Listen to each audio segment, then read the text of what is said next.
তো আমাদের আগেরই কমিটমেন্ট ছিল কিছুদিন আগে, ইনফ্যাক্ট গত বছরের থেকেই আমরা বলছিলাম আমাদের এখানে আমরা T20 খেলার সুযোগটা আসলে আমাদের লোকাল প্লেয়ারদের খুব কম, সেই জন্য আমরা এরকম একটা টুর্নামেন্ট আয়োজন করতে চাচ্ছি। এবং কিছুদিন আগে আমি অলরেডি বলেছিলাম যে এইবারের ঢাকা প্রিমিয়ার লিগের সাথেই আমরা করতে চাচ্ছি, সেটার হিসেবে এসছে। আমাদের ইচ্ছারও আগের থেকেই ছিল, তো এবার আমরা করতে পেরেছি, সেই জন্য আমি খুশি যারা করেছে সকলকে। আর কেমন হলো আমার কাছে বলতে গেলে আমার কাছে খুবই ভালো লেগেছে। সবচেয়ে ভালো লেগেছে যে জিনিসটা যে ন্যাশনাল প্লেয়াররা ছাড়া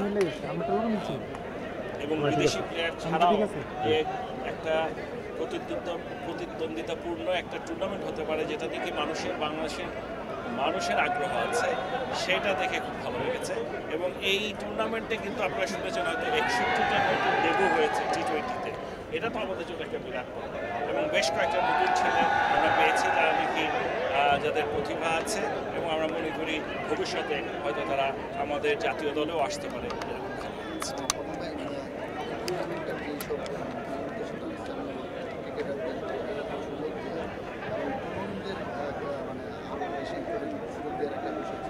সেই জায়গা থেকে যত মানে যারা আছে ক্রিকেটার যারা আছে তারাই পারফরমেন্সটা বেশি করেছে, আর তাদের বিষয়টা একটু বলবেন। আর তরুণরা আসলে না, আমাকে যদি বলেন এটা প্রথম কথা হচ্ছে এটা যে খালি তরুণদের জন্য করা সেটা না। আমাদের যদি আপনি ন্যাশনাল টিমটা দেখেন, আমাদের কম্পারেটিভলি 3টা ফরম্যাটের মধ্যে ওডিআইতে আমাদের টিমটা একটু বেটার খেলে, কিন্তু টেস্টে আমরা বেশ পেছানো এবং T20-তেও আমরা অনেক পেছানো। এটার জন্য আমরা মনে করি একটা বিরাট কারণ হতে পারে যে আসলে ওদের খেলা সেই সুযোগ পেয়ে পারে। আমাদের এখানে তো T20 খেলার কোনো সুযোগই নেই। সো যদি সুযোগ না থাকলে নতুন নতুন খেলোয়াড় আসবে কীভাবে, বড় উন্নয়ন বা উন্নতি করবে কীভাবে, সেই দিক দিয়ে চিন্তা করে আমরা চেয়েছিলাম যে এরকম একটা টুর্নামেন্ট হোক। আমরা 4 দিনের টুর্নামেন্ট শুরু করেছি ডোমেস্টিক লিগ, আপনারা জানেন, এবং এখন আমরা এই T20-তেও যেহেতু যোগ হলো, আমার মনে হয় ভবিষ্যতে একটা হলে এক্সিস্টিং যারা প্লেয়ার আছে তাদের জন্য এটা একটা সুবিধা হবে, খেলার মধ্যে থাকবে। দ্বিতীয়ত হচ্ছে যারা নাকি ন্যাশনাল টিমে নাই তারাও এখানে নতুন নতুন খেলোয়াড় পাওয়ার জন্য আমাদের একটা সুবিধা। প্রিমিয়ার লিগের সঙ্গে এই T20 ফিক্সচার পার্মানেন্ট ফিক্সচার হলো কিনা, এটা প্রতি বছর আসলে আবার আসলে যে জিনিসটা হচ্ছে আমাদের সবচেয়ে বড় সমস্যাটা হয় যে ন্যাশনাল টিমের প্লেয়াররা যেহেতু সবসময় এখনকার যে সূচি আগের চেয়ে কিন্তু এখন ওরা অনেক বেশি খেলা এবং বাইরের খেলাগুলো বেশি এখন সামনে, তো আমাদের আগের সাথে কম্পেয়ার করা লাভ হবে। সেই জন্য আমাদের সবচেয়ে বড় যে সমস্যাটা হয় যে ন্যাশনাল টিমের প্লেয়ারদের ছাড়া আমরা ডোমেস্টিক, বিশেষ করে এই ঢাকা প্রিমিয়ার লিগ যে 50 ওভারের খেলাটা হয় সেটাই খেলতে চাই। আর এই T20 তো আরও উৎসাহ কম, এইরকমই এতদিন শুনে এসেছিলাম। তো আমরা এটা থেকে বেরিয়ে আসতে চেয়েছিলাম এবং এটা আমরা আসতে পেরেছি যে আসলে ন্যাশনাল টিমের প্লেয়াররা থাকুক বা না থাকুক, এইটা আমাদের ডোমেস্টিক লিগে এটা হবেই। যেহেতু এটার সাথে এখন আর ন্যাশনাল টিমের প্লেয়ারদের থাকা না থাকার কোনো বাধ্যবাধকতা নাই, সেই জন্য আমি মনে প্রাণে বিশ্বাস করি এটা এখন চালু হয়েছে এবং এখন থেকে এটা থাকবে। মানে প্রতি প্রিমিয়ার লিগের সঙ্গে প্রত্যেক প্রিমিয়ার লিগের সাথে থাকবে, বা প্রিমিয়ার লিগ না হলে প্রিমিয়ার লিগের সাথে না থাকলেও হবে, মানে এটা প্রতি বছর হবে, সেটা হলো কথা। প্রেফারেবলি প্রিমিয়ার লিগের সাথেই থাকবে।